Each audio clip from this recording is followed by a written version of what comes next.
అందరూ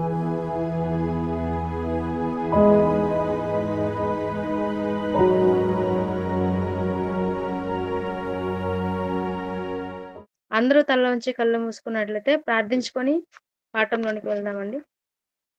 మహాపరిశుద్ధుడు, ప్రేమ కలిగిన మా కన్న తండ్రి, మీ పరిశుద్ధమైన, ఉన్నతమైన, ఘనమైన నామానికి వందనాలు, కృతజ్ఞతాస్తుతులు చెల్లిస్తున్నాం నాయనా. మీ పిల్లలుగా తండ్రి, బెంగుళూరులో ఉన్నటువంటి మీ పిల్లలందరూ మీ యొక్క మాటలను తండ్రి వినడానికి, మీ యొక్క మాటలను అనేక మందికి వినిపించడానికి మంచి ఆలోచన కలిగిన ఆయన ఈ యొక్క పనిని ప్రారంభించారు. కన్న తండ్రి ఎంతో మంది ద్వారా, మీ యొక్క పిల్లల ద్వారా ఎంతో మహాజ్ఞాన సంగతులను అనేక మందికి తండ్రి నేర్పిస్తున్నారు. నేర్చుకుంటున్న మీ పిల్లలందరూ కూడా తండ్రి, అనేక మందిని జ్ఞానం వైపుకు నడిపించగలట్టు మీరు కృప చూపించని ప్రార్థిస్తున్నాం. ఇదిగో నాయనా, మరి మీ మాటల్లోని కొన్ని మాటలు తండ్రి నేను చెప్పనయుండగా, చెబుతున్న నాకు సమయోచితమైన ఆలోచనని, జ్ఞానమును, జ్ఞాపకశక్తిని దయచేయము. వింటున్న మీ పిల్లలకు అర్థమయ్యే రీతిలో చెప్పగలటుకు సామర్థ్యతను మీరు నాకు ప్రసాదించమని కోరుకుంటూ, ఈ ప్రార్థన మా ప్రభువును, ప్రియ రక్షకుడైన యేసుక్రీస్తు వారి నామంలో ప్రార్థించి అడిగి వేడుకొనుచున్నాం తండ్రి. ఆమేన్. నేడు ఈరోజు మనం ఆలోచింపబోయే ఒక అంశము, యెహోవా కట్టిన ఇల్లు ఏది? మరలా చెప్తున్నానండి. యెహోవా కట్టిన ఇల్లు ఏది?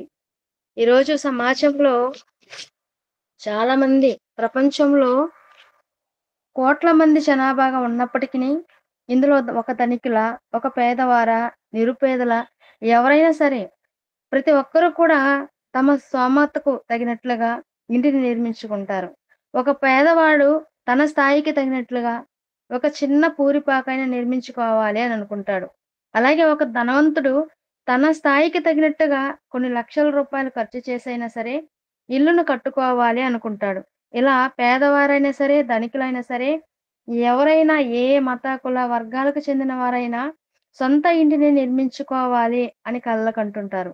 వాటిని నిజం చేసుకోవడానికి ఎంతగానో ప్రయత్నిస్తుంటారు. ఒక మనుషులు మాత్రమే ఇంటిని ప్రాముఖ్యమైనదిగా ఎంచుకుంటున్నారా అని ఆలోచిస్తే, మనుషులే కాదండి. ఈరోజు మనము చూడగలిగితే అడవిలో ఉండే జంతువులు కూడా వాటికి నివాసాలుగా గుహలను ఏర్పాటు చేసుకుంటాయి. నేలలో బొరియలను నిర్మించుకుంటాయి. పక్షులకైతే గూళ్ళు కట్టుకుంటాయి. చివరికి చిన్న చీమ కూడా పుట్టను పెట్టుకుంటుంది. ఆ పుట్టలో నివాసాన్ని ఏర్పాటు చేసుకుంటుంది. ఇలా ప్రకృతిలో ఎంతో జ్ఞానాన్ని కలిగిన మనిషి మొదలుకొని చిన్ని జీవులైనుంటి మరి చీమ వరకు కూడా ఇల్లు ఎంతో అవసరమని మనకు అర్థమవుతుంది. మరి కొంతకాలం ఉండి చనిపోయే వాటికే ఇల్లున్నప్పుడు, ఆది అంతం లేనివాడు నిత్యుడగు దేవునికి ఇల్లు అవసరం లేదంటారా? ఒకవేళ దేవుడు కూడా ఇల్లు కావాలనుకుంటే, ఆయన ఎలాంటి ఇంటిని నిర్మించుకుంటాడు? ఈ పాఠం యొక్క టైటిల్ మనం చూసినట్లయితే, యెహోవా కట్టిన ఇల్లు ఏది? దేవుడు కట్టిన ఇల్లు ఏది? అంటే దేవుడికి కూడా ఇంటిని కట్టినట్లుగా తెలుస్తుంది. ఇంతకీ ఆయన కట్టిన ఇల్లు ఏది? మనిషి ఇంటిని నిర్మించుకోవడం ఎలా నిర్మించుకుంటాడు? కొంతమంది పూర్వీకులైతే మట్టి గోడలతో నిర్మించుకునేవాళ్ళు. ఇప్పుడైతే సిమెంటు, ఇసుక, అలాగే కంకర, అలాగే ఇనుము వీటన్నిటిని ఉపయోగించి ఇంటిని నిర్మిస్తున్నారు. అంటే ఇంటిని కట్టడానికి ఇంతగా ఆలోచిస్తున్నాడు మనిషి. మరి దేవుడు, దేవుడు గురించి మనం ఆలోచించగలిగితే, దేవుడి కొరకు ఇదిగో మేము 4 గోడలు కట్టేసాం. ఇది దేవుని ఇల్లు అని చెప్తున్నారు. కానీ దేవుడు కట్టిన ఇల్లు ఏంటి? దేవుడు ఏ ఇంటిని కట్టాడు అని మనం ఆలోచన చేయగలిగితే, ఇంతకీ ఆ ఇల్లు ఏంటి? దేవుడు కట్టిన ఇల్లు ఏంటి?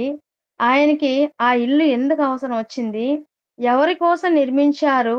అని దీనిని తెలుసుకోవాల్సిన అవసరం ఎంతైనా ఉందండి. ఇది క్రైస్తవేతరులకు తెలియలేదు అనంటే అది బావుంటుంది. కానీ క్రైస్తవులైనటువంటి వారికి కూడా ఈ మాటలు అర్థం కాలేదండి. అందుకే దేవుడు రాయించినటువంటి 66 పుస్తకాలు గల మహాజ్ఞాన గ్రంథమైనటువంటి బైబిల్ కలిగిన క్రైస్తవులు మరి దేవుడు కట్టినటువంటి ఇల్లు ఏదో తెలియక వారు కట్టుకునే ఇంటిని గురించే ఇదిగో ఇది యెహోవా కట్టించిన ఇల్లు అని, అదే దేవుని ఇల్లని అపార్థం చేసుకుంటున్నారు. వారు ఏ మాటను చూసి ఇలా భావిస్తున్నారో మనం చూడగలిగితే, ఒకసారి కీర్తనల గ్రంథము 127వ అధ్యాయము మొదటి వచనం. యెహోవా ఇల్లు కట్టించని ఎడల యెహోవా ఇల్లు కట్టించని ఎడల దాని కట్టువారి ప్రయాసము వ్యర్థమే. దాని కట్టువారి ప్రయాసము వ్యర్థమే. ఈ మాటలను చూపించి, ఇదిగో మేము ఇల్లుని నిర్మించుకుంటున్నాము. ఈ ఇల్లు ఒకవేళ గనుక యెహోవా కట్టించకపోతే, యెహోవా ఇల్లును కట్టించని ఎడల దాని కట్టువారి ప్రయాసం వ్యర్థమే. ఈ కట్టుకున్నటువంటి నిర్మాణాన్ని గనుక దేవుడే కట్టకపోతే, దేవుడే ముందుండి కట్టించకపోతే కట్టువాని ప్రయాసము వ్యర్థమే అని మాట్లాడుతున్నారు. ఈ మాటను చూసి దేవుడే ఇల్లు కడితాడు, దేవుడు ఇల్లు కడితేనే మన ఇల్లు ఉంటుంది అని అనుకుంటున్నారు. ఆయన ఇల్లు కట్టకపోతే మనం కట్టుకోవాలని ప్రయత్నించినా మనం కట్టుకోలేమని అనుకుంటున్నారు. అంటే దేవుడు ఇల్లు కట్టిస్తే మనకి ఇల్లు లేకపోతే లేనే లేదంటున్నారండి. అలాగైతే దేవుని నమ్మని వారు కూడా, మరి ఎంతో మంది బైబిల్ చదవని వారు, దేవుని నమ్మని వారు కూడా 7 అంతస్తుల మేడలు కూడా కట్టేసుకుంటున్నారు. అంటే వీళ్ళకి మరి ఎవరు కట్టించారు ఇల్లు? మీ దేవుని నమ్మలేదు కనుక ఆయన నాకు ఇల్లు కట్టకూడదని అనుకోలేదా అని మనల్ని హేళన చేసి మాట్లాడుకుంటుంటారండి. ఇక్కడ చెప్పబడుతున్న మాటను మనము ఇల్లు కడుతున్నప్పుడు వాడకూడదు. మనం కట్టుకున్నటువంటి ఇంటిని గురించి వాడకూడదు. ఇక్కడ ఇల్లు అంటే మనం కట్టుకున్నటువంటి ఇల్లు కాదు. ఈ ఇంటిని ఎవరు కడుతున్నారంటే దేవుడే కడుతున్నారు. అదే యెహోవా ఇల్లు కట్టించని ఎడల అంటే దేవుడు ఇల్లు కడుతున్నాడు. దేవుడే ఇల్లు కడుతున్నాడు. దేవుడే ఇల్లు కట్టువాడు అని అనుకున్నప్పుడు మరి మనం కూడా మన ఇల్లు కట్టుకుంటాం. మనం కూడా కట్టుకునే ఇంటిని మరి దేవుడేమన్నా తాపీ మేస్త్రిగానో, టైల్స్ ఏసేవారిగానో, లేదంటే వుడ్ వర్క్ చేసేవారిగానో పనిచేశారా? కాదండి. దేవుడు కట్టుకున్నటువంటి ఒక ఇల్లు ఉంది. దేవుడు మనం కట్టుకున్న ఇంటికి తాపీ మేస్త్రిగా పనిచేయలేదు, లేదంటే టైల్స్ వేసే వాళ్ళగా పనిచేయలేదు, లేదంటే పెయింట్ వేసే వాళ్ళగా పనిచేయలేదు, ఒక ఇంజనీర్‌గా కూడా పనిచేయలేదండి. ఇది వీరు నమ్ముకున్నటువంటి, అంటే వీరు చెబుతున్నటువంటి మాటలు ఇవి అపార్థం చేసుకొని బైబిల్‌లో ఉన్నటువంటి మాటలను అర్థం చేసుకొనక పొరబడి మాట్లాడుతున్నారు అని మనం గ్రహించాలి. మరి ఏమని చెప్పాలి? మనం కట్టుకున్నటువంటి ఇంటిని గురించి ఏమని చెప్పాలంటే, దేవుడు ఇచ్చిన ఇల్లు, దేవుడు మాకు అనుగ్రహించిన ఇల్లు, దేవుని దయ వలన ఇదిగో మేము ఈ ఇంటిని మేము కట్టుకోగలిగాము అనంటే బావుంటుంది. కానీ దేవుడే వచ్చి కట్టారు అని మాత్రం అనకూడదు. ఇంతకీ దేవుడు కట్టిన ఇల్లు ఏది? దేవుడు రాయించినటువంటి మాటలను అర్థం కావాలంటే పరిశోధన పూర్వకంగా ఆలోచించాలి. ఇంతకీ దేవుడు కట్టినటువంటి ఇల్లు ఏది? అందుకే అపోస్తలుడైన పౌలు గారు కొరింథీయులకు రాసినటువంటి పత్రికలో మాట్లాడుతూ, ఇదిగో మీరు సంగతులను పైపైనే మీరు చూచుచున్నారంటున్నారు. అంటే సంగతులను పైపైనే చూస్తే అర్థం కాదా అంటే, సంగతులను పైపైన చూస్తే అర్థం కాదు. మరి సంగతులను ఎలా ఆలోచించాలి? సంగతులు ఎలా ఆలోచించాలంటే పై మాటలు చదవాలి. ఏ మాటలైతే చదువుతున్నామో పై సందర్భాన్ని, కింది సందర్భాన్ని చదవాలి. అక్కడ చెప్పబడుతున్నటువంటి మాటలు ఎవరి గురించి చెప్పబడుతున్నాయి, ఏ కాలంలో చెప్పబడుతున్నాయి, ఎందుకు దేవుడు రాయించాడు అని కాలాన్ని చూడాలి, సమయాన్ని చూడాలి, సందర్భాన్ని చూడాలి. అవన్నీ ఆలోచిస్తే తప్ప ఆ మాటలు మనకు అర్థం కాదండి. ఇక్కడ చెబుతున్నటువంటి మాటల గురించి మనం ఆలోచించగలిగితే, యెహోవా కట్టిన ఇల్లు అనగా మనిషిని కట్టిన ఇల్లునే అనుకుంటున్నారు. బైబిల్‌లో ఒక సందర్భానికి సమాధానం కావాలంటే బైబిల్‌లో ఉన్నటువంటి ప్రశ్నకి బైబిల్‌లో ఒక సందర్భం ఉంది. ఆ సందర్భానికి బైబిల్‌లోనే పరిశోధించాలి. అది కావాలంటే, ఆ సందర్భం దొరకాలంటే మరల మనం ఎక్కడెక్కడికో వెళ్ళి ఆలోచించకూడదు. బైబిల్‌లో యెహోవా ఇల్లు కట్టించని ఎడల కట్టువాని ప్రయాసం వ్యర్థమే అని దేవుడు రాయించాడు కనుక బైబిల్‌లో ఉన్నటువంటి మాటలను మనం బైబిల్‌ని ముందు పెట్టుకొని ఆలోచించాలి. అందుకే బైబిల్ ఓపెన్ యూనివర్సిటీ వారు, మన ఆత్మీయ తండ్రి గారు ఒక నినాదాన్ని పెట్టారు. ఏంటంటే Bible answer to the Bible.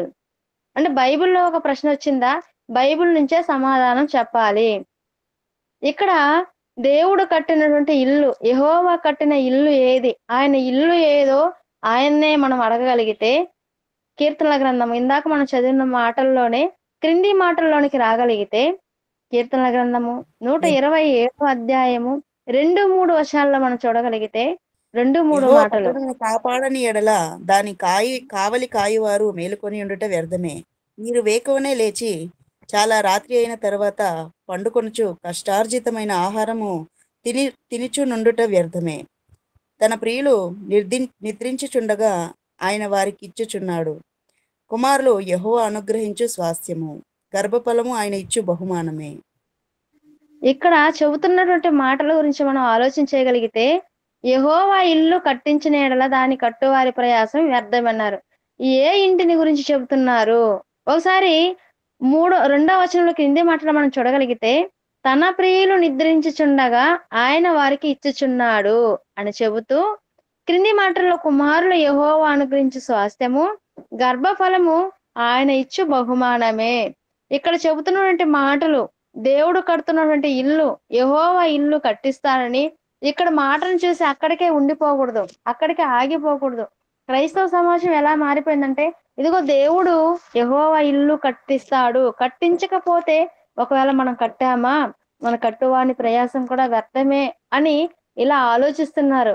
ఇంతకీ ఏ ఇంటిని గురించి చెబుతున్నారు? యెహోవా కట్టిన ఇల్లు అంటే ఇక్కడ చెబుతున్నటువంటి మాటలు క్రింది మాటలకొచ్చేసరికి ఇదిగో ఏదంటే తన ప్రియులు నిద్రించుచుండగా ఆయన వారికి ఇచ్చుచున్నాడు. దేనినిస్తున్నాడు? కుమారులు యెహోవా అనుగ్రహించు స్వాస్థ్యము, గర్భఫలము ఆయన ఇచ్చు బహుమానము. గర్భఫలము గురించి చెబుతున్నారండి. తన కుమారులు నిద్రించుచుండగా ఆయన ఏం చేస్తున్నంట వారికి బహుమానాన్ని ఇస్తున్నారు. అది ఏంటంటే ఆ బహుమానమే గర్భఫలము. తల్లిదండ్రులు పిల్లలు కావాలని ఎన్ని సంవత్సరాలు ఎదురు చూసినా ఒకవేళ దేవుడు కనుక అనుగ్రహించకపోతే, దేవుడే కనుక మరి కట్టకపోతే ఆ నిర్మాణాన్ని, గర్భఫలం అనే నిర్మాణాన్ని దేవుడు కనుక కట్టకపోతే అది వ్యర్థమైపోతుంది. ఎంత ఎంతో మంది తల్లిదండ్రులు పిల్లలు కావాలని ఎన్నో సంవత్సరాలు ఎదురు చూస్తుంటారు. అలా పిల్లలు కావాలని తల్లిదండ్రులు ఎదురు చూసినప్పటికిని అనేక మందికి మరి పిల్లలుండరు.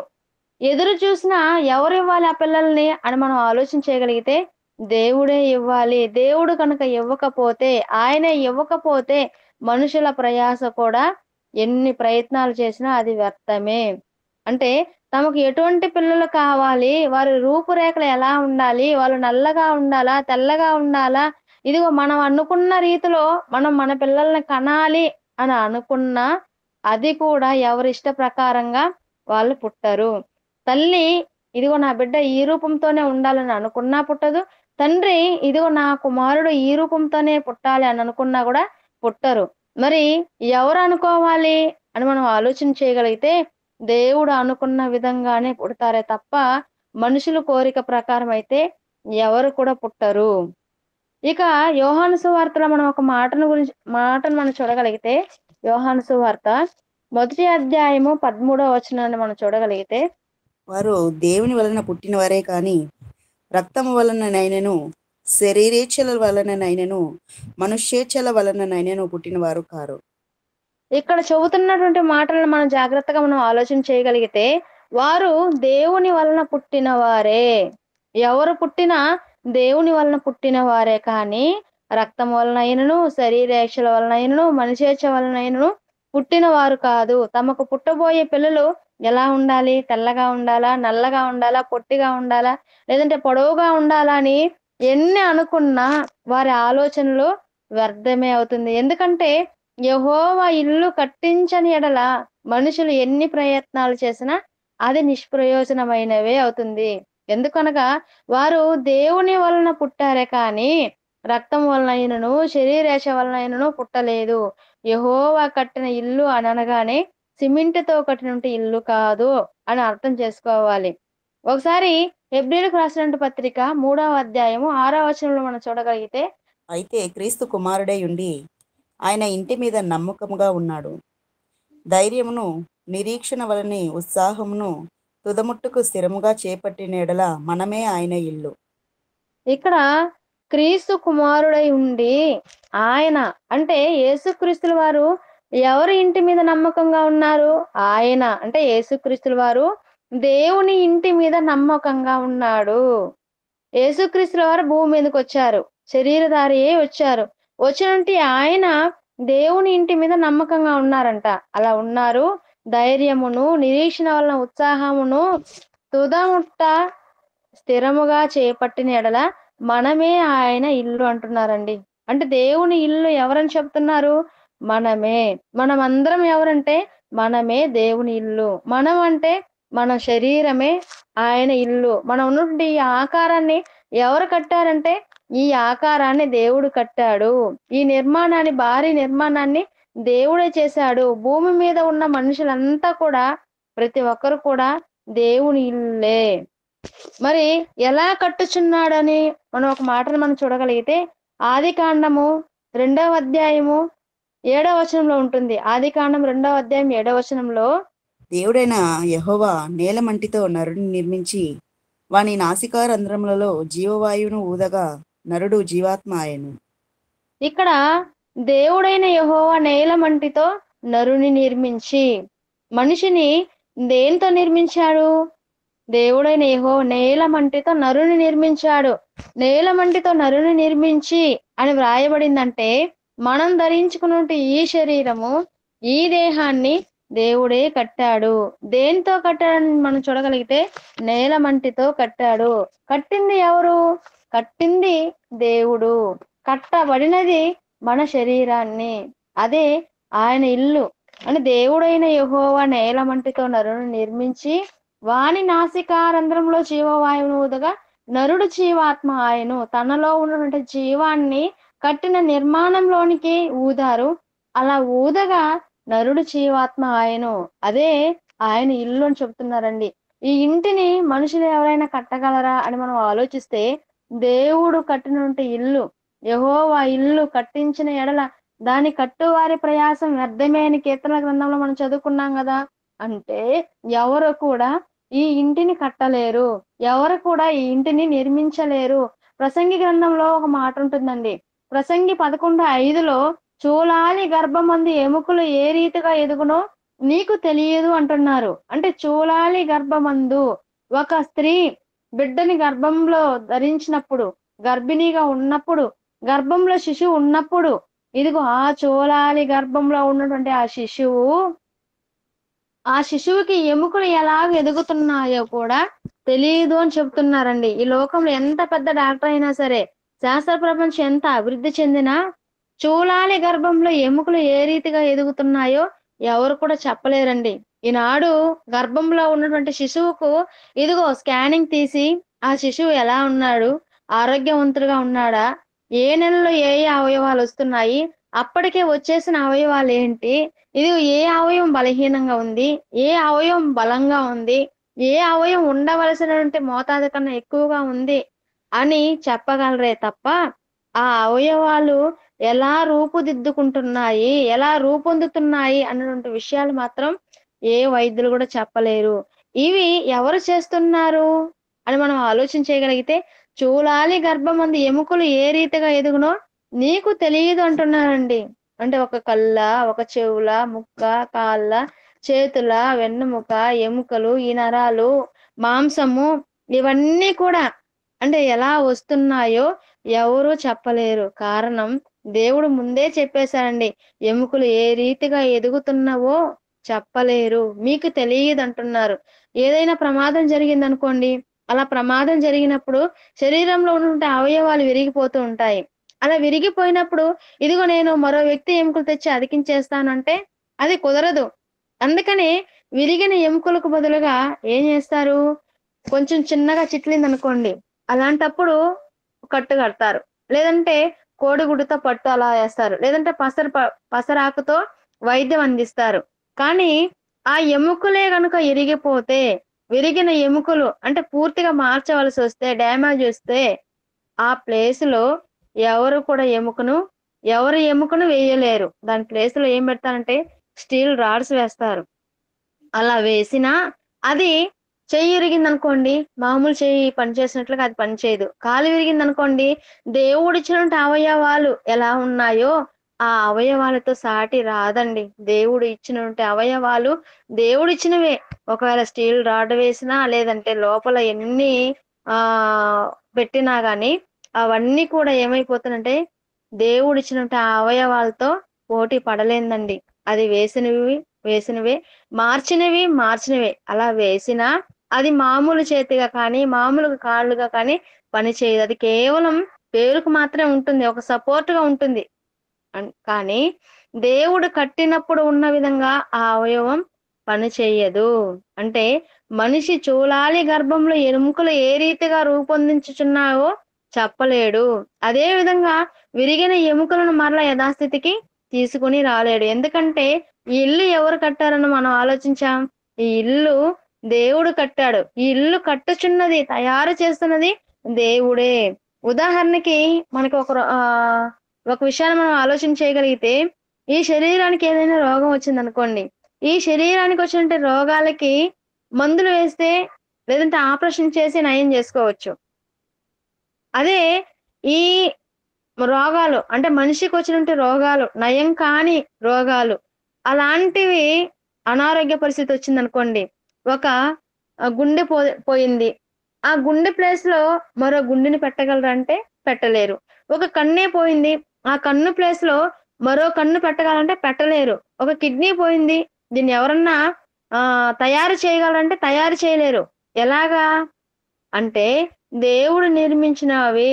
ఇవన్నీ కూడా దేవుడే చేశాడు కనుక, దేవుడు చేసినటువంటి ఈ నిర్మాణంలో ఏది పోయినా ఎవరు కూడా దాన్ని తయారు చేయలేరు. మరి ఏం జేస్తారు?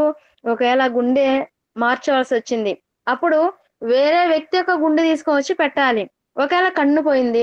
కన్ను పోతే వేరే వ్యక్తి యొక్క కన్ను, ఆ కన్ను కూడా ఎలా ఉండాలంటే ఇతనికి సరిపోయే విధంగా ఉండాలి. ఇతని బ్లడ్ గ్రూప్‌కి మ్యాచ్ అవ్వాలి. అలాంటివి తీసుకొచ్చి పెట్టగలరే తప్ప, కిడ్నీ పోయినా సేమ్ అదే సిట్యుయేషన్. బ్లడ్ గ్రూప్ కలవాలి. ఆ కిడ్నీ ఆరోగ్యంగా ఉండాలి. ఆ ఇచ్చినటువంటి కిడ్నీ తీసుకొచ్చి మరో వ్యక్తికి అమర్చాలంటే, ఇతని శరీరం దానికి సహకరించాలి. ఇన్ని విధాలుగా ఉంది. అదే దేవుడు చేసినటువంటి నిర్మాణం. దేవుడు చేసినటువంటి ఈ అవయవ నిర్మాణము కనుక, ఇదిగో సరైన మార్గంలో లేకపోతే అవి పోతే, మరో మనిషిని ఆశ్రయించాల్సొస్తుందే తప్ప, ఏ మనిషి కూడా మరి దాన్ని చేయలేడు. ఎందుకంటే, దాన్ని తయారు చేయలేదు. ఎక్కడ కూడా అవి దొరకవు. అవి కేవలము సజీవమైన మరో మనిషి నుంచే తీసుకొని రావాలే తప్ప, ఇంకెక్కడ కూడా తీసుకురావడానికి కుదరదండి. దేవుడు ఇలాంటి అంటే ఈ ఇంటిని ఎలా నిర్మించాడు అని మనం ఆలోచన చేయగలిగితే, దేవుడు మొదటి మానవుని ఇంటి ఆదామును నేలమట్టితో చేశాడు. అది ఏ విధమైన మట్టి? అది ఎక్కడి నుంచి తీయబడింది అని మనం ఆలోచన చేయగలిగితే, కీర్తనల గ్రంథంలో ఉంటుందండి 139 అధ్యాయంలో. భూమి యొక్క అగాధ స్థలములో విచిత్రముగా నిర్మింపబడినాడు. అంటే భూమి యొక్క అగాధ స్థలములలో విచిత్రంగా నిర్మింపబడినాడు అని దావీదు గారు అంటున్నారంటే, మానవ నిర్మాణము భూమి యొక్క అగాధ స్థలంలో ఉన్న మట్టితో చేయబడిందే తప్ప, మామూలు మట్టితో చేయబడలేదని మనకు అర్థమవుతుంది. భూమి యొక్క అగాధ స్థలంలో ఏముంటాయి? భూమి యొక్క అగాధ స్థలముల్లో ఇదిగో భూమి లోపలి భాగము అగ్నిమయమై ఉంటుంది అని దేవుడు యోబు గ్రంథంలో రాయించాడు. అంటే భూమి లోపలి భాగం ఎలా ఉందంట? అగ్ని. అంటే అగ్ని అనగా లావా. ఈ విషయం శాస్త్రం చెప్పకముందే దేవుడు రాయించాడండి. అటువంటి స్థలంలో నుండి తీయబడినటువంటి జిగట మన్నుతో నరుని నిర్మాణం జరిగింది. అందుకే యోబు గారు మాట్లాడుతూ, ఇదిగో ఈ నిర్మాణం ఎలా జరిగిందంటే, ఇదిగో ఈ నిర్మాణం వెనక ఎవరున్నారంటే, ఇదిగో తండ్రి నీ హస్తములే నాకు అవయవ నిర్మాణం చేసిందని చెప్తున్నారండి. ఎవరు హస్తాలు? దేవుని హస్తాలు. మన నిర్మాణం ఎవరు చేశారంటే, ఇదిగో దేవుడే చేశాడు. నీ హస్తములు నాకు అవయవ నిర్మాణం చేసెను అంటున్నారండి. ప్రపంచంలో ఏ మనిషి అయినా సరే, ఇదిగో మనిషి చేతుల మీదుగా నడిచే ఎన్నో మహా కర్మాగారాలున్నాయి. కానీ ఇవన్నీ మనం చూసాం. ఒక ఓడను నిర్మించడం కానివ్వండి, లేదంటే ఒక ఫ్లైట్‌ని నిర్మించడం కానివ్వండి, లేదంటే ఎన్నో మరి రకరకాలటువంటి పరికరాలను తయారు చేసే ఎన్నో కర్మాగారాలున్నాయి. కానీ ఏ మనిషి ఎన్నిటినో చేయగలడు. అన్నిటిని చేస్తున్నటువంటి మనిషి ఇదిగో మరో మనిషిని చేయగలడా అంటే చెయ్యలేడండి. మనిషి వీటిని గురించి చెప్పుకుంటాడే తప్ప, ఇదిగో నేను పలానా వస్తువుని కనుగొన్నాను, ఇదిగో పలానా మిషన్ కనుగొన్నాను, ఇదిగో ఈ మిషను మరి ఇలా పనిచేస్తుంది, ఇదిగో ఈ మోటార్ బైక్‌కి ఈ ఇంజిన్‌ని నేనే కనిపెట్టాను. ఇది తక్కువ ఖర్చుతో ఎక్కువ దూరం ప్రయాణించగలదు. దీనికి కారణం నేనే అని ఒక మోటార్ గురించి చెప్పొచ్చు. ఒక మిషన్ గురించి చెప్పొచ్చు. కానీ మనిషి దేహం, మనిషి అవయవ నిర్మాణం గురించి ఏ మనిషైనా ఎక్కడైనా చెప్పగలడా అంటే చెప్పలేడండి. తల్లి గర్భంలో మన పుట్టుకను కూడా ఒక మెగా నిర్మాణంగా నిర్మించాడు. అంటే మానవ కర్మాగారాలకు మించినటువంటిది అదేంటంటే తల్లి గర్భము. తల్లి గర్భం అనే కర్మాగారంలో సృష్టికర్తయగు దేవుడు తన స్వహస్తాలతో మనిషిని కట్టుకున్నాడండి. భౌతికంగా కంటికి కనబడని రూపం నుంచి కంటికి కనబడే 6 అడుగుల రూపం వరకు ఎదిగి సుమారు 60-100 కేజీల బరువు వరకు మానవ దేహ నిర్మాణం. అంటే ఇప్పుడు ఎంతుంటుందండి? చిన్నప్పుడు ఇదిగో 3 కేజీలతో పుట్టాడండి, లేదంటే 2.5 కేజీతో పుట్టాడండి అంటారు. అంటే తల్లి గర్భంలోంచి బయటకొచ్చినప్పుడు ఎంత బరువు, పసివాని బరువు అని మనం ఆలోచన చేయగలిగితే, ఒక పిల్లవాని బరువు 2 కేజీల, లేదంటే 2.5, లేదంటే 3 కేజీలు ఉండొచ్చు. కానీ మనం ఎదిగే కొద్దీ, మనం ఎదుగుతున్న కొలది ఎన్ని కేజీలకు మారిపోతాడు? సుమారు 60-100 కేజీల బరువు వరకు. మరి ఇంత నిర్మాణం, ఈ మానవ దేహ నిర్మాణం తల్లి గర్భం అనే కర్మాగారం నుంచి బయటకొచ్చిన తర్వాత దీనిని ఈ నిర్మాత ఎవరు? దీన్ని ఎవరు నిర్మించారు అని మనం ఆలోచన చేయగలిగితే దేవుడేనండి. దేవుడు నిర్మించాడు కనుకనే దానికి ఆశ్చర్యము కలుగుతుంది. ఇదిగో మరి తల్లి గర్భం నుంచి ఎవరు నిర్మించారంటే దేవుని హస్తములు నిర్మించాయని భక్తుడు చెప్తున్నాడండి. ఇదిగో నీ హస్తంలో నాకు అవయవ నిర్మాణం చేశాను అని చెప్తున్నాడండి. ఒకసారి కీర్తన గ్రంథంలోనికి మనం రాగలిగితే కీర్తన గ్రంథము 139వ అధ్యాయము 13, 14 వచనాలు మనం చూడగలిగితే, నా అంతరేంద్రియములను నీవే కలుగజేసితివి. నా తల్లి గర్భమందు నన్ను నిర్మించిన వాడవు నీవే. నీవు నన్ను కలుగజేసిన విధమును చూడగా భయమును ఆశ్చర్యమును నాకు పుట్టుచున్నవి. అందును బట్టి ఇక్కడ నేను నీకు కృతజ్ఞతాస్తుతులు చెల్లించుచున్నాను. ఇక్కడ మనం చూడగలిగితే నా అంతరింద్రియములు నీవే కలుగ చేసితివి, నా తల్లి గర్భమందు నన్ను నిర్మించిన వాడు నీవే, నీవు నన్ను కలుగ చేసిన విధమును చూడగా భయమును ఆశ్చర్యమును నాకు పుట్టుచున్నవి. ఏంటండి? మానవ ఆకార నిర్మాణాన్ని సృష్టికర్త చేతుల మీదుగా జరిగించినందుకు ఆశ్చర్యం అంట అండి. ఆశ్చర్యం కలుగుతుందంట, భయం కలుగుతుందంట. అంటే ఇక్కడ చేస్తున్నది, ఈ నిర్మాణాన్ని చేస్తున్నది ఎవరు అని మనం ఆలోచించగలిగితే ఆయన ఆశ్చర్యకరుడండి. ఆయన ఆశ్చర్యకరుడు కనుకనే ఆయన చేసినటువంటి నిర్మాణము ఆశ్చర్య నిర్మాణంగా కనబడుతుందండి. మానవుడు అన్నటువంటి వాడు ఇలాంటి అద్భుతాలు సృష్టించగలడంటే ఎవరు కూడా సృష్టించలేరండి. తల్లి గర్భంలో ఈ అవయవ నిర్మాణాలు ఎలా ఎదుగుతున్నాయి, దీన్ని నిర్మించిన వాడు ఎవరు అని మనం ఆలోచించగలిగితే మన అంతరింద్రియములు, నా అంతరింద్రియం నీవే కలుగు చేస్తేవని ఒక మహారాజు చెప్పగలుగుతున్నారండి. దావీదు గారు ఎంత గొప్ప రాజు అండి. ఆ రాజు చెబుతున్నటువంటి మాటలు ఏంటి? ఇదిగో నా తల్లి గర్భంలో నా అంతరింద్రములను నీవే కలుగు చేసితివి, ఈ నిర్మాణం చేసింది నీవే, నా తల్లి గర్భమందు నన్ను నిర్మించింది నీవే. ఆ నిర్మాణాన్ని చూసినప్పుడు నాకు ఏమేస్తుందంటే భయం వేస్తుంది, ఆశ్చర్యం వేస్తుంది అని చెబుతున్నారండి. మనం కూడా ఎలాంటప్పుడు భయపడతాం? ఏదన్నా చూడకూడని వాటిని చూసినప్పుడు అమ్మో భయం, అమ్మో భయం అనేసి భయపడుతుంటాం.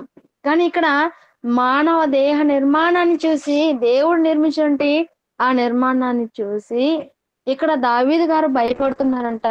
భయమే కాకుండా ఆశ్చర్యపడుతున్నారంట అండి. ఇక్కడ ఆశ్చర్యం కలగాలంటే ఒక చిన్నవాడు, ఒక సంవత్సరం పిల్లవాడు అనుకోండి. సంవత్సరం పిల్లవాడు ఆదికాండం 1వ అధ్యాయం తీసుకొని గబగబ అని చెప్పేస్తున్నాను అనుకోండి. అప్పుడు మనం ఎలా చూస్తాం? వాడిని ఆశ్చర్యంగా అలానే చూస్తూ ఉండిపోతాం. ఎందుకు? వీడు 1 సంవత్సరం పిల్లవాడు, ఈ 1 సంవత్సరం పిల్లవాడు దేవుని మాటని ఎలా చెప్పగలుగుతున్నాడు అని మనకు ఆశ్చర్యం వేస్తుంది. కానీ దేవుడు నిర్మించినటువంటి ఈ అవయవ నిర్మాణాన్ని చూసినప్పుడు ఒక రాజు, ఒక భక్తుడు, మరి ఆయన ఆశ్చర్యకరుడు, ఆలోచనకర్తగా ఉన్నటువంటి దేవుడు చేసిన నిర్మాణాన్ని చూసి ఆశ్చర్యపడిపోతున్నానంట అండి. ఇదే కీర్తన గ్రంథంలో భక్తుడు మాట్లాడుతూ, ఇదిగో గర్భవాసినైనది మొదలుకొని నీవే నాకు ప్రాప్తుడైంటివి అని చెప్తున్నారండి. కీర్తన 71:6లో ఉంటుంది. ఇదిగో గర్భవాసిని అనేది మొదలుకొని నీవే నాకు ప్రాపకుడవై ఉంటివి.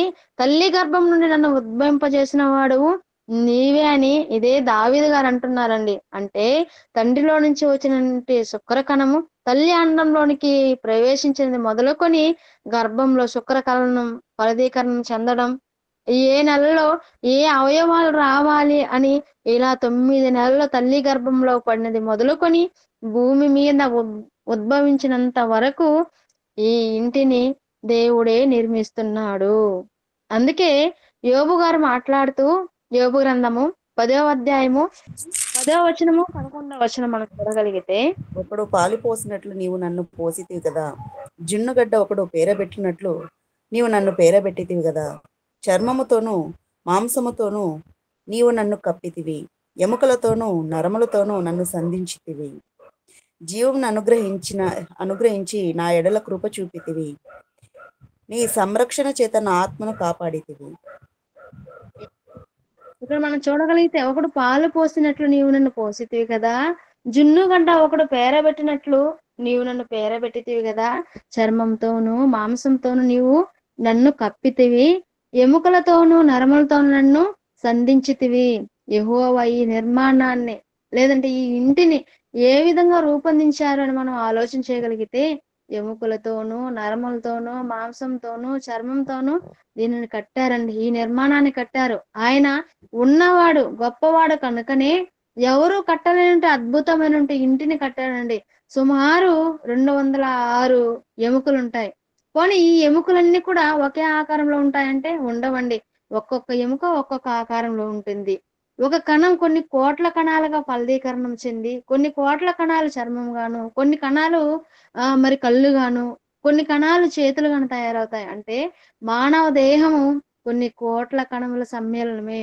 భూమి మీద ఉన్నటువంటి ఈ మనుషులందరిని నిర్మించింది ఎవరంటే దేవుడే. కానీ అందరూ ఒకే పోలికల్లో ఉండరు.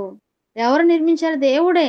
మనందరూ నిర్మించిన దేవుడే. అయినా ఒకరిని చూసినట్లు ఒకరు ఉంటారంటే ఉండరండి. అంటే మనిషికి మనిషికి మధ్య ఎంతో వ్యత్యాసం కనబడుతుంది. ఒకవేళ చూస్తున్నప్పుడు ఆ ఇద్దరు పోలికలు వీరిద్దరు కవల పిల్లలు కదా, ఇద్దరు ఒకేలాగున్నారు, మేము ఎవరెవరో కూడా తెలుసుకోలేకపోతున్నాము అని అనుకోవచ్చు. కవల పిల్లలు అయినప్పటికీ వారి యొక్క ఎక్కడో ఒక చిన్న తేడా ఉంటుంది. ఒక వేలిముద్ర అనుకోండి, ఇద్దరు కవల పిల్లలే కానీ వాళ్ళకి ఎలా ఉంటుంది? ఎవరి వేలిముద్ర వాళ్ళకే ఉంటుంది. అలాగే ఒంటిలో ఉన్నటువంటి స్మెల్, ఆ స్మెల్ కూడా ఎవరి వాసన వాళ్ళకే. అలాగే కళ్ళు, ఎవరి కళ్ళు వాళ్ళకే. అంటే ప్రతి దాంట్లో కూడా అవయవ నిర్మాణంలో ఒకరికి ఉన్నట్లు మరొకరికి లేవు. వేలిముద్ర చూసామనుకోండి, ఈరోజు మనకు ఆధార్ కార్డ్ వచ్చింది. ఆధార్ కార్డులో ఇప్పుడు నా పేరుంది. నా పేరుకి మరి మా పిల్లలు వెళ్ళి వేలిముద్ర వేయాలంటే కుదురుతుందంటే కుదరదు. ఎందుకంటే ఎవరి వేలిముద్ర వాళ్ళదే. అంటే ఒక్కొక్కరికి ఒక్కొక్క ముద్ర పెట్టాడు. ఒక్కొక్కరికి నడకలోనో, లేదంటే వాళ్ళ మాటల్లోనో, లేదంటే వాళ్ళ యొక్క రంగులోనో, మరి ప్రతి విషయంలో కూడా ఇదిగోండి మరి కొంతమంది నల్లగా ఉన్నారు, కొంతమంది తెల్లగా ఉన్నారు. ఇదిగో వీళ్ళు నలుపు, తెలుపు కాకుండా ఉన్నారు. ఇలాగా ఏ రంగు కావాలన్నా తల్లిదండ్రులు అనుకుంటే రారు. ఏ రూపం రావాలన్నా తల్లిదండ్రులు అనుకుంటే రారు. దీని వెనుక నిర్మాణకులు ఎవరున్నారంటే దీని వెనుక దేవుడే ఉన్నారు. విలువైనది ఎవరు చేయలేనటువంటి ఎంతో విలువైనటువంటి ఇంటిని దేవుడే కట్టాడండి. ఇంతకీ దేవుడు ఎందుకు కట్టుకున్నారు ఈ ఇంటిని? మనుషులు ఒక ఇంటిని నిర్మించుకున్నారంటే దాంట్లో నివసించాలనుకుంటారు. మరి దేవుడు ఇంత కష్టపడి మానవ దేహమనంటే ఈ ఇంటిని ఎందుకు నిర్మించుకున్నారు? ఎందుకు నిర్మించుకున్నారో ఒకసారి మనము కొరింథీయులకు రాసినటువంటి 2వ పత్రిక 6వ అధ్యాయము 18వ వచనాన్ని మనం చూడగలిగితే, మనము జీవం గల దేవుని ఆలయమై ఉన్నాము, అందుకు దేవుడు ఇలాగ సెలవిచ్చుచున్నాడు. మనము జీవము గల దేవుని ఆలయమై ఉన్నాము. అంటే మనం ఎవరము? జీవము కలిగినటువంటి దేవుని ఆలయాలు. మనం అందరం కూడా జీవము కలిగిన దేవుని ఆలయం ఉన్నాము. మట్టితో చేయబడినటువంటి ఈ దేహము జీవము గల దేవుని ఆలయం అంటున్నారండి. ఆకాశ మహాకాశాలు పట్టజాలంత రూపంలో ఉండి ఆకాశం నా సింహాసనము, భూమి నా పాదపీఠం అంటున్నటువంటి దేవుడు 6 అడుగుల ఎత్తు, 3 అడుగుల వెడల్పు ఉన్నటువంటి ఈ మట్టి దేహంలో ఎలా నివసించగలడు? దేవునికి రూపం లేదు. మరి ఆయన ఆత్మ కనుక ఆయన్ని ఆరాధించే వారు ఆత్మతోనే ఆరాధించాలి. అంత శక్తివంతమైనటువంటి ఆత్మ ఈ దేహంలో ఇమడగలదా అని మనం చూస్తే, ఈ శరీరంలోనికి రాక మునుపు మనమందరం కూడా ఎక్కడ ఉన్నామంటే దేవునిలో ఉన్నాము. దేవునిలో ఉన్నామంటే శక్తివంతమైనటువంటి ఆత్మలుగా ఉన్నాము. అటువంటి మన ఆత్మ ఈ చిన్న శరీరంలో సరిపోయింది. అంటే మనమందరం ఎక్కడి నుంచొచ్చాము? మరి దేవుడైన యెహోవా నేలమంటితో నరుని నిర్మించి, దేవుడేం జేశాడు? తనలో ఉన్నటువంటి జీవవాయువును ఊదగా, నరుడు జీవాత్మ ఆయను. అంటే తనలో నుంచి ఊదాడనమాట మనలోనికి. అంటే మనంలో ఉన్నటువంటి ఆత్మ ఎవరిది? దేవునిది. అంటే ఎంత శక్తివంతమైనటువంటి ఆత్మ అయినా ఈ శరీరాన్ని బంధించగలదు. ఈ శరీరంలో ఉండగలదు. ఉదాహరణకి మనం ఆలోచించగలిగినట్లయితే, మనకి ఏదైనా ఒక ఇల్లు బాగా నచ్చిందనుకోండి. అది చిన్న ఇల్లా? పెద్ద ఇల్లా? అని ఆలోచించరు. మనకు నచ్చింది కనుక అది చిన్నదైనా సరే, లేదంటే పెద్దదైనా సరే అందులోనే ఉండాలి అనుకుంటున్నాం. అలాగే దేవుడు కూడా ఎంతో కష్టపడి ప్రేమతో చేసుకున్నటువంటి ఇంటిలో నివసించాలని ఆశపడుతున్నాడు. అందుకే అపోస్తలుడైన పౌలు గారు కొరింథీయులకు రాసిన పత్రికలో మాట్లాడుతూ, కొరింథీయులకు రాసినటువంటి మొదటి పత్రిక 6వ అధ్యాయము 19వ వచనంలో మనం చూడగలిగితే, మీ మీ దేహము దేహము దేవుని వలన మీకు అనుగ్రహింపబడి మీలో మీలోనున్న పరిశుద్ధాత్మకు ఆలయమై ఉన్నదని మీరు ఎరుగరా? మీరు మీ మీ దే సొత్తు కాదు. మీ దేహము దేవుని వలన మీకు అనుగ్రహింపబడి అంటున్నారండి. మీ దేహము అంటే మన దేహాలు కూడా ఎవరు అనుగ్రహింపబడ్డారు? మీ దేహము దేవుని వలన మీకు అనుగ్రహింపబడును. ఈ శరీరము మనదా అంటే మనది కాదు. ఈ శరీరము మనదే అని మనం అనుకుంటే ఒక రోజున దీన్ని వదిలివేస్తాం. మనదైతే మనం వదులుకోం. కానీ ఈ శరీరం ఎవరిది? ఈ దేహాన్ని ఎవరిచ్చారు అని మనం ఆలోచించగలిగితే, ఈ దేహము దేవుని వలన మీకు అనుగ్రహింపబడి, ఈ దేహాన్ని దేవుని వలన మనం పొందుకున్నాము. ఇదిగో మనం ఉంటున్నటువంటి ఈ దేహం, దీనిలో కాళ్ళు, నా కాళ్ళు, నా చేతులు, నా శరీరం అంటున్నామంటే మనం వేరు, మన శరీరం వేరు. ఇది నావి అంటున్నాం. డాక్టర్ దగ్గరికెళ్ళామనుకోండి, డాక్టర్ గారు నా చెయ్యి బాలేదండి, నా కాలు బాలేదండి, మరి నా కళ్ళు బాలేదండి అనేసి అంటుంటాం. అంటే ఇక్కడ నాకు బాలేదు అని చెబుతున్నారు. ఇంతకీ నీవెవరు అని మనం ఆలోచన చేయగలిగితే, మనము ఈ ఇంటిలో నివసిస్తున్నాం. ఇదే ఇంటిలో ఆత్మ గనుక లేకపోతే, ఈ దేహంలో ఆత్మ గనుక లేకపోతే, ఇదిగో ఇది నా శరీరము, మరి నా కాలు, నా చెయ్యి అని చెప్పగలమా? చెప్పలేమండి. ఆత్మ గనుక వెళ్ళిపోతే దానిని శవం అంటారు. అంటే దానిని శవం అంటారు. ఆత్మ ఉంటేనే అందరికి మనం అవసరం. ఒకవేళ ఆత్మే గనుక లేకపోతే మనం ఎవరికీ అవసరం ఉండదు. 2 రోజులు చూస్తారు. ఇదిగో రావాల్సిన చుట్టాలంతా వచ్చేసారా? త్వరగా రమ్మని చెప్పండి. ఇదిగో సమాధి కార్యక్రమం ముగించుకోవాలి అని ఎదురు చూస్తుంటారు. అంటే ఇక్కడ మనకి తెలియకనే ఒక నిజాన్ని చెప్పేస్తుంటాం. నా చెయ్యి, నా కాలు, నా కళ్ళు, నా చర్మము, నా మాంసము అని చెబుతుంటాం. అంటే మనం వేరుగా ఉన్నాము. మన శరీరం వేరుగా ఉన్నది. ఈ శరీరాన్ని నిర్మించింది ఎవరు అని మనం ఆలోచన చేయగలిగితే, ఈ శరీరాన్ని నిర్మించింది దేవుడే. దీనిని నడిపిస్తున్నది ఎవరు అని మనం ఆలోచన చేయగలిగితే, దీనిని నడిపిస్తున్నది కూడా దేవుడే నడిపిస్తున్నాడు. ఇదిగో మనం ఈ చెవులతో, ఈ కళ్ళు మనం కావాలనుకోలేదు. ఈ చెవులు మనం కావాలనుకోలేదు. ఈ కాళ్ళు మనం కావాలనుకోలేదు.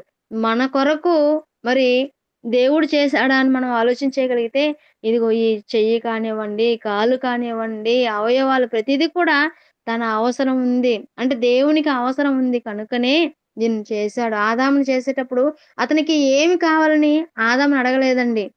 ఆదాము ఇదిగో నీకేం కావాలో కోరుకో అని చెప్పలేదు. దేవుడికి నచ్చినట్లుగా ఆదాముని దేవుడు చేశాడు. దేవుడికి అవసరం కనుకనే చేసుకున్నాడు. ఏంటి ఆయనకున్నటువంటి అవసరం? ఇదిగో స్వర్గం ఉంది. తన కొరకు మాట్లాడడానికి ఆయనకి సర్వం ఉంది కదా! తన కొరకు మాట్లాడడానికి చేతులుంది. తన కొరకు పని చేయటానికి మరి కాళ్ళున్నాయి, చేతులున్నాయి. దేవుడు ఇచ్చినటువంటి ఈ కాళ్ళతో, దేవుడిచ్చినటువంటి ఈ చేతులతో ఇదిగో మనం నడవడానికో, లేదంటే ఈ చేతులతో ఆహారం తినడానికో కాదండి. ప్రతి అవయవం కూడా దేవుడిని గూర్చి ఉపయోగపడాలనే దేవుడు చేసుకున్నాడు. అవయవాలు ఇచ్చాడంటే ఇదిగో దేవుని పని ఈ అవయవాలతో మనం చెయ్యాలి. కనుకనే దేవుడు మనకి ఈ అవయవాలు ఇచ్చాడండి. రోమాపత్రికలో ఒక మాటను మనం చూడగలిగితే రోమాపత్రిక 12వ అధ్యాయం మొదటి వచనంలో కాబట్టి సహోదరులారా, పరిశుద్ధమును దేవునికి అనుకూలమునైన సజీవ యాగముగా మీ శరీరములను ఆయనకు సమర్పించుకొనుడని దేవుని వాత్సల్యను బట్టి మిమ్మల్ని బతిమాలుకొనుచున్నాను. ఇట్టి సేవ మీకు యుక్తమైనది. ఇక్కడ చెబుతున్నారండి. కాబట్టి సహోదరులారా, పరిశుద్ధమును దేవునికి అనుకూలమునైన సజీవ యాగముగా మీ శరీరములను ఆయనకు సమర్పించుకొనుడి. ఏమని చెబుతున్నానంటే, ఇదిగో పరిశుద్ధమును దేవునికి అనుకూలమునైన సజీవ యాగముగా మీ శరీరములను ఆయనకు సమర్పించుకొనుడి అని చెబుతున్నారంటే, ఇదిగో మనం బ్రతికి ఉన్నప్పుడే మన శరీరాలను సజీవ యాగంగా ఆయనకి సమర్పించాలి. చనిపోయి శవాలైన తర్వాత ఇదిగో చాలామంది గుడికి తీసుకొనొచ్చి దేవునికి మరి అప్పచెప్పటం కాదండి. ఎప్పుడు సజీవంగా బ్రతికుండగానే ఈ శరీరాన్ని ఆయనకు అప్పగించాలి అంటున్నారు. అందుకే మనల్ని ఈ శరీరంలో పెట్టి, ఈ శరీరంలో బాధ్యత అంతా కూడా మనకు అప్పగించాడండి. 50 లేదా 60 సంవత్సరాలకి ఒక ప్రభుత్వ ఉద్యోగి అనుకోండి. ప్రభుత్వ ఉద్యోగి 50-60 సంవత్సరాలకి అంటే వారు చేస్తున్నంటే ఆ యొక్క పనులను బట్టి ఆ యొక్క ఉద్యోగంలో వాళ్ళకేం చేస్తారంటే రిటైర్మెంట్ ఇస్తారు. అంటే పదవీ విరమణ. ఇదిగో నీవు ప్రభుత్వానికి పనికిరావు. అంటే నువ్వు పనికిరావని తీసేస్తారు. ఎప్పుడు?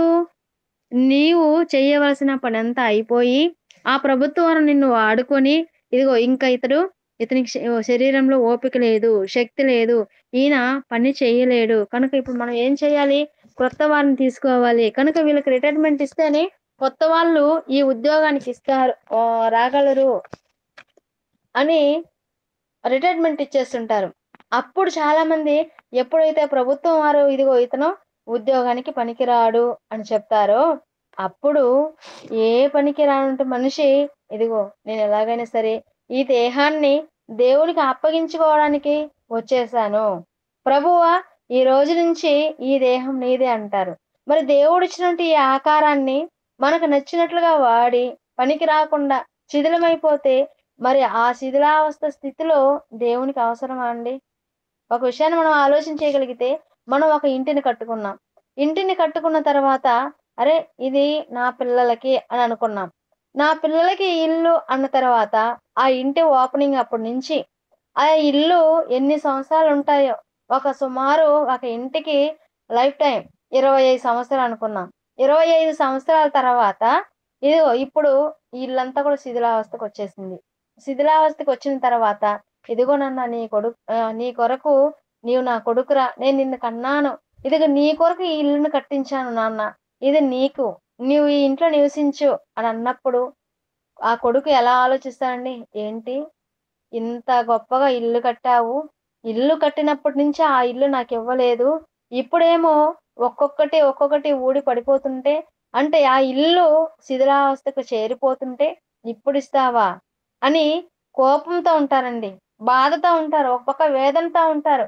ఏంటి మనం నిర్మించుకున్నటువంటి ఈ నిర్మాణమే మన పిల్లలకి శిథిలావస్థలో చేరిపోయిన తర్వాత మన పిల్లలకిస్తే, మన పిల్లలే ఊరుకోరు. అలాంటిది దేహాన్ని దేవుడు నిర్మించి తల్లి గర్భంలో పుట్టినది మొదలుకొని మన జీవిత కాలం వరకు దేవుడు మనలను చేసి, మనము ఆయన కొరకు బ్రతకాలని, ఆయన కొరకు మనం అందరం నిలవాలని, ఆయన పనిలో మనం ఉండాలని ఆయన ఈ దేహాన్ని నిర్మించుకుంటే, ఇలాంటి దేహము శిథిలావస్థకు వచ్చేసిన తర్వాత, ఇదిగో నేనొచ్చి దేవునికి సమర్పించుకుంటాను అంటే సరిపోతుందా? సరిపోదండి. సజీవ యాగంగా సమర్పించమని మీ దేహాన్నిస్తే, దేవుని కొరకు ఈ దేహాన్ని ఇవ్వకుండా, దేని కొరకో మరి ఈ దేహాన్ని ఖర్చు పెట్టేసి, దేవుడు కట్టుకున్నటువంటి ఇంటిని ఇవ్వకుండా, ఇదిగో నేను దేవుని కొరకు ఒక గుడి కట్టించానండి. ఇదిగో ఆయనను అందులో ఉంచుతానంటే సరిపోతుందా? సరిపోదండి. దేవుడు నిర్మించుకునుంటే ఈ సజీవమైన ఇల్లే ఆయనకి కావాలి. ఆ ఇల్లే మనముంటున్నటువంటి ఈ శరీరము. సిమెంట్‌తో కట్టబడిన ఇల్లు ఆయనకు అవసరం లేదండి. ఆయనకెందుకు సిమెంట్‌తో కట్టినటువంటి ఇల్లు? నిజమైన దేవుని ఆలయమైన దేహాన్ని పాడు చేసుకుంటూ, అపవాదికి నివాస స్థలాలుగా మారిపోతున్నారు. అపవాదికి నివాస స్థలాలుగా ఇచ్చేస్తున్నారండి. ఆయన కట్టిన ఇంట్లో ఆయనకే చోటు లేకుండా పోయిందంటే, ఈ శరీరాన్ని ఇక దేని కొరకు వాడుకుంటున్నారు? చాలామంది భార్య భర్త భార్య భర్త కొరకు, అలాగే తల్లిదండ్రులు పిల్లల కొరకు, పిల్లలు తల్లిదండ్రుల కొరకు, నాయకులు దేశం కొరకు, ఇలా ఎవరికి నచ్చినట్లుగా వారు తమ దేహాన్ని అప్పగించుకుంటున్నారు. మొదటిగా ఆయన కట్టిన ఇల్లును ఆయనకి అప్పగించాలి. అప్పుడే నిత్య జీవానికి బాట వేసుకున్నామని అర్థమవుతుంది. కానీ ఈనాడు దేవుని ఇంటిలో ఆయనను ఉండనివ్వకుండా మరొకరికి స్థానాన్ని కల్పించేస్తున్నారు. ఈ దేహాన్ని పాడు చేసుకుంటూ ఎలా కాపాడుకోవాలో తెలియక ఇదిగో ఈ దేహాన్ని మరి అగ్నికి ఆహుతి చేసేస్తున్నారండి. ఈ దేహాన్ని ఇంతకీ ఎలా కాపాడుకోవాలి? పాడు చేసుకోకుండా నేను ఎలా కాపాడుకోవాలి అని ఆలోచన చేయగలిగితే, దేవుడు రాయించినటి మాటల్లో ఒక మాటను మనం చూడగలిగితే, రోమపత్రిక 6వ అధ్యాయము 13వ వచనం. మరియు మీ అవయవములను దుర్నీతి సాధనములుగా పాపమునకు అప్పగింపకుడి. అయితే మృతులలో నుండి సజీవులమనుకొని మిమ్మును మీరే దేవునికి అప్పగించుకొనుడి. మీ అంటే అవయవములను నీతి సాధనములుగా దేవునికి అప్పగించుడి. మీ అవయవములను దుర్నీతి సాధనములుగా పాపమునకు అప్పగించకుడి అంటున్నారండి. అయితే మృతుల్లో నుండి సజీవులమనుకొని మిమ్మును మీరే దేవునికి అప్పగించుకొనుడి అంటున్నారు. అంటే మీ అవయవములను నీతి సాధనములుగా దేవునికి అప్పగించుడి. ఎంతో విలువైన ఈ దేహాన్ని మనకిస్తే దీనిని దేవుని పని కొరకు ఉపయోగించుకొనక పాడు చేసుకుంటున్నారండి. పాడు చేయుటకు ఒక సాధనంగా మరి ఈ దేహాన్ని వాడేస్తున్నారు. ఈరోజు మనిషి దేహంతో దేవుణ్ణి మహిమపరచగలుగుతున్నారా? దేవుని కొరకు ఆలోచించగలుగుతున్నారా? అని మనం ఆలోచన చేయగలిగితే ఎవరు కూడా దేవుని కొరకు ఆలోచించడం లేదండి. ఇదిగో బెంగుళూరులో ఉంటే మీరు దేవుని పిల్లలుగా దేవుని మాటలను నేర్చుకోవాలి. మనం నేర్చుకున్నదే కాకుండా అనేక మందికి నేర్పించాలి అని చాలా చక్కటి ఆలోచన కలిగి ఇదిగోండి నేర్చుకుంటున్న మనమందరం కూడా మన అవయవాల్ని నీతి సాధనములుగా మనము దేవునికి అప్పగించుకుంటున్నాం. ఈరోజు మనిషి ఈ దేహంతో ఎన్నో పాపపు పనులు చేస్తున్నాడు. ఒక దొంగతనమా, నరహత్య, వ్యభిచారమా ఇవన్నీ ఈ దేహం ద్వారానే జరిగిస్తున్నాడు. తనకు సజీవ యాగంగా నీతిని జరిగించుటకు ఒక సాధనంగా, ఒక ఆయుధంగా ఈ దేహాన్ని వాడమని దేవుడు చెప్తే, ఈనాడు ఎంతోమంది ఈ దేహాన్ని దుర్నీతి సాధనములుగా ఉపయోగిస్తున్నారు. ఆహుతి దళాలుగా మారిపోతున్నారు. వారి దేహాన్ని పాడు చేసుకున్నట్టుకు మాత్రమే కాక, అనేక మందిని కూడా అమాయకులైనటు వారిని, దేవుని పిల్లలను కూడా బలి తీసుకుంటున్నారండి. ఈ విధంగా తమ దేహాలను పాడు చేసుకున్న వారు కొందరైతే మద్యపానం, ధూమపానం చేస్తూ వ్యభిచరించి దేవుని ఇంటిని పాడు చేసేవారు మరికొంతమంది. అందుకే కొరింథీయులకు రాసిన పత్రికలో దేవుడు రాయిస్తూ, జారత్వమునకు దూరంగా పారిపోవుడి. మనుషుడు చేయు ప్రతి పాపమును దేహమునకు వెలుపల ఉన్నది కానీ జారత్వం చేయువాడు తన సొంత శరీరమునకు హానికరముగా పాపం చేయుచున్నాడని రాయించండి. ఇది తన సొంత శరీరానికే ఏం చేస్తున్నాడంటే హానికరం చేసేస్తున్నాడు. హానికరం చేసుకుంటున్నాడు మనిషి. అందుకే జారత్వమునకు దూరంగా పారిపోండి అని చెబుతున్నారండి. అపోస్తలుడైన పౌలు గారు కొరింథీయులకు రాసినటువంటి మొదటి పత్రిక 3వ అధ్యాయము 16, 17 వచనాలు మనం చూడగలిగితే, మీరు దేవుని ఆలయమై ఉన్నారనియు దేవుని ఆత్మ మీలో నివసించుచున్నాడనియు మీరెరుగరా? ఎవడైనను దేవుని ఆలయమును పాడు చేసిన యెడల దేవుడు వానిని పాడు చేయును. దేవుని ఆలయము పరిశుద్ధమై ఉన్నది. మీరు ఆయన ఆ ఆలయమై ఉన్నారు. ఇక్కడ మనం ఆలోచన చేయగలిగితే మీరు దేవుని ఆలయమై ఉన్నారనియు దేవుని ఆత్మ మీలో నివసించుచున్నాడనియు మీరు ఎరుగరా? ఎవడైనను దేవుని ఆలయంను పాడు చేసిన యెడల దేవుడు వానిని పాడు చేయును. దేవుని ఆలయము పరిశుద్ధమై ఉన్నది. మీరు ఆ ఆలయమై ఉన్నారు. ఈ సందర్భంలో దేవుడు అంటున్న మాటలు గనుక మనం ఆలోచించగలిగినట్లయితే దేవుని ఇంటిలో అంటే ఆయననే నివసింపనీయక పరిశుద్ధమైన ఆలయాన్ని ఎవరైతే పాపపు కార్యక్రమాల చేత దుర్నీతికి సాధనములుగా వినియోగించుకొనుచు పాడు చేసిన యెడల దేవుడు వారిని కూడా పాడు చేస్తానంటున్నాడండి. అంటే ఏ విధంగా పాడు చేశారని మనం చూడగలిగితే, ఆయన చెయ్యరాని కార్యములను చేయుటకు దేవుడే వారిని భ్రష్ట మనస్సుకు అప్పగిస్తాడు. ఇదిగో మనకిచ్చినటువంటి దేహాన్ని దేవుని ఆలయం. ఇదిగో మీరు దేవుని ఆలయమై ఉన్నారని మీరు ఎరుగరా? దేవుని ఆత్మ మీలో నివసించుచున్నాడని మీరు ఎరుగరా? ఎవడైనను దేవుని ఆలయమును పాడు చేసిన యెడల, ఎవడైనా సరే దేవుని ఆలయాన్ని పాడు చేసేస్తే, అలాంటి వాడిని ఇదిగో నేను భ్రష్ట మనసుకు అప్పగించేస్తానని చెప్తున్నారండి. ఇందుకే దేవుడు ఇచ్చినటువంటి ఈ నిర్మాణాన్ని దేవుడు మరి నిర్మించుకున్న ఈ నిర్మాణాన్ని ఎలా వాడుకుంటున్నాడు క్రైస్తవుడు, ఎలా వాడుకోవాలో మరి దేవుడు చాలా చక్కగా రాయించారండి. ఇదిగో మనమందరం కూడా దేవుని సత్యమైన వాక్యాన్ని చేత పట్టుకొని, అందులో వ్రాసినటువంటి దేవుని మహాజ్ఞాన సంగతులను బయటికి వెళ్లి చెప్పాలి. దేవుని మాటల గురించి, దేవుని సంకల్పం గురించి, దేవుని గురించి తెలియపరచాలి అని దేవుడు ఈ మాటలు రాయిస్తే, అనేక మంది క్రైస్తవులు ఇదిగో చాలా వరకు ఇదిగో దేవుడి నివాసాన్ని మరి ఏం చేస్తున్నారంటే మార్చేస్తున్నారండి. మార్చేస్తున్నారు. అందుకే భూమిని తలక్రింద చేయవలసిన క్రైస్తవులే దురాత్మ శక్తి వలన తలక్రిందులైపోతున్నారండి. తలక్రిందులైపోతూ ఇదిగో వీరందరిని కూడా దేవుడు భ్రష్ట మనసుకు అప్పగించేశారు. ఎందుకంటే దేవుని మాటలను చక్కగా చెప్పవలసినటువంటి వారు ఏమైపోతున్నారంటే దేవుని మాటలు చెప్పలేక తమ శరీర కార్యాలతో దేవునికి దూరమైపోతున్నారండి. అలా దూరమైపోకుండా క్రైస్తవులు ఎలా ఉండాలో, క్రైస్తవులైనటువంటి వారు ఏ విధంగా జీవించాలో అన్నటువంటి మాటలను దేవుడు రాయిస్తూ ఏమని రాయిస్తున్నారో మనం చూడగలిగితే, ఫిలిప్పీయులకు రాసిన పత్రిక అపోస్తలుడైన పౌలు గారు ఫిలిప్పీయులకు రాసినటువంటి పత్రిక 2వ అధ్యాయం 16వ వచనం. అట్టి జనం మధ్యను మీరు జీవవాక్యంను చేత పట్టుకొని లోకమందు జ్యోతుల వలె కనబడుచున్నారు. అందువలన నేను వ్యర్థముగా పరిగెత్తలేదనియు, నేను పడిన కష్టము నిష్ప్రయోజనము కాలేదనియు క్రీస్తు దినమున నాకు అతిశయ కారణము కలుగును. ఇక్కడ పౌలు గారు ఫిలిప్పీయులకు పత్రికను రాస్తూ అక్కడ మాట్లాడుతున్నటువంటి మాటలు మనం చూడగలిగితే, లోకమందు జ్యోతుల వలె కనబడుచున్నారు. ఎట్టి వారి మధ్య పై మాటల్లో ఉంటాదండి. మీరు మూర్ఖమైన వక్ర జనము మధ్య నిరపరాధులను, నిష్కలంకులను, అనిందులనైన దేవుని కుమారులైనట్లు సనుగులను, సంశయములు మాని సమస్త కార్యములను చేయుడి. అట్టి జనము మధ్య మీరు జీవవాక్యమును చేత పట్టుకొని లోకమందు జ్యోతుల వలె కనబడుచున్నారు. ఈరోజు దేవుని మాటలు ప్రకటిస్తున్నామంటే ఎంతో మంది ఎన్నో విధాలుగా మాట్లాడుతుంటారండి. ఎన్నో భయంకరమైన పరిస్థితులు మనకు ఎదురవుతుంటాయి.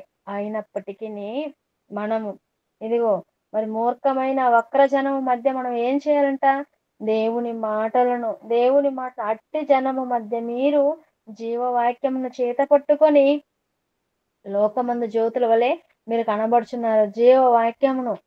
జీవవాక్యానికి ప్రతినిధులైన బోధకులే ఇదిగో వాక్యంలో లేనివి, బైబిల్లో వ్రాయబడినవి ఘోరాతి ఘోరంగా ప్రజల మధ్యకు ప్రకటిస్తున్నారండి.